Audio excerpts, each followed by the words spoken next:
एक लड़का अपनी माँ को बुलाते हुए आवाज़ देते हुए आ रहा है, माँ, ओ माँ, कहाँ हो? अरे मैं कब से तुमको आवाज़ दे रहा हूँ, तुम कहाँ हो? माँ कहती, अरे मैं आंगन में ही तो हूँ, आना, यहीं आके आ जा, मेरे पास में आओ। तो बच्चा, बेटा जो है वो अपनी माँ के पास जाके बैठ जाता है। माँ से कहता है, माँ सुनो ना, हाँ बोलो ना, सुन तो रही हूँ। अरे सुनो सुनो ना प्लीज़, मुझे जाने दो ना। कहाँ जाना है तुझे? माँ, पागल वाले गांव में ना, पास के गांव में, वहाँ पर मुझे कुछ ना कुछ नौकरी जरूर करने को मिल जाएगी, तुम जाने ही नहीं देती हो मुझे। मैंने कहा, देख बेटा मेरी बात मान जा, तेरे जाने से मैं अकेली रह जाऊंगी, वहाँ जाके क्या करेगा तू? तुझे कोई दिक्कत है यहाँ? रोटी की दिक्कत है? बोला, नहीं दिक्कत की बात नहीं है माँ, आप तुम समझती नहीं हो, मुझे जाना है, मुझे नौकरी करनी है, मैं कब तक तुम इस घर पे बैठे बैठे ऐसे पड़ा रहूँगा। मैंने, माँ को भी गुस्सा आ गई, ठीक है तो जा, लेकिन रुक, अभी ऐसे अकेले नहीं जाना, अभी मैं आती हूँ। अच्छा ठीक है, वो खुश हो, अरे माँ, प्यारी माँ, तुम बहुत अच्छी हो माँ, हाँ हाँ, तेरे मन की बात कह दी ना तो मैं अच्छी होंगी।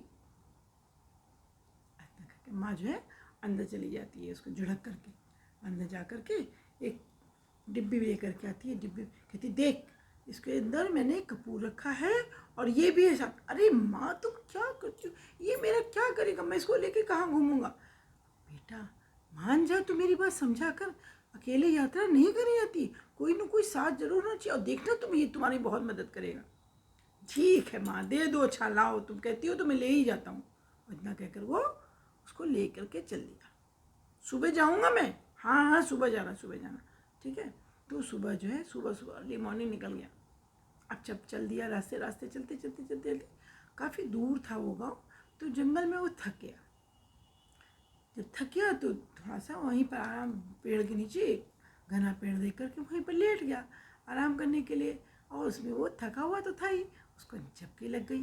जब नींद लग गई तो अचानक उसकी आवाज़ सुनी, एकदम तेज से फुसकारते हुए आवाज़ सुनी। तो वो घबरा, कौन कौन कौन कौन ऐसे करके बहुत जोर से वो हड़बड़ा करके उठ करके बैठ गया। और जो उसने देखा, भाई साहब क्या जानते हो क्या देखा? एक बड़ा सा सांप जो था, उसकी वो जो डिब्बी थी ना, डिब्बी को मुंह में रखे हुए, और उसके हड़बड़ा के उठने से सांप भी हड़बड़ा गया और उसके मुंह से डिब्बी वो छूट गई। जैसे ही छूटी तो वो डिब्बी जोर से जैसे जब गिरी ना, तो गिरने से वो खुल गई। खुलने से क्या हुआ, उसके अंदर जो केकड़ा बैठा था वो निकल कर आ गया। तो केकड़ा भी बहुत गुस्से में तो था ही, क्योंकि बहुत देर से बंद था वो, तो उसने उसी को जो जय से चिपक गया उसी के उसमें।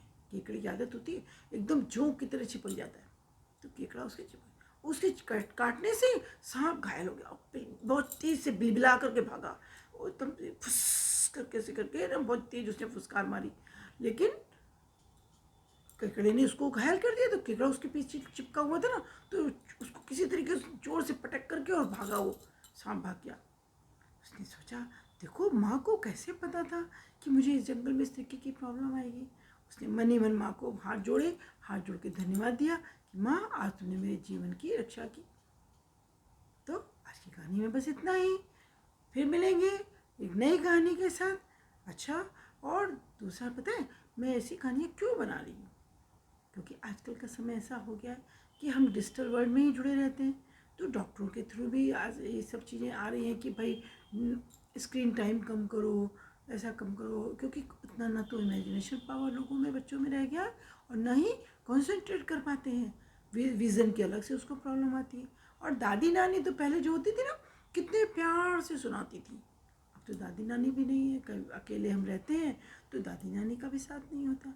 तो बस यही सोच के मैं बनाती हूँ कि मेरे प्यारे बच्चों को ये कमी महसूस ना। ठीक है, ऐसी कहानियाँ पाने के लिए प्लीज़ अपना प्यार मुझे लाइक और सब्सक्राइब के थ्रू पहुँचाएं। नमस्कार।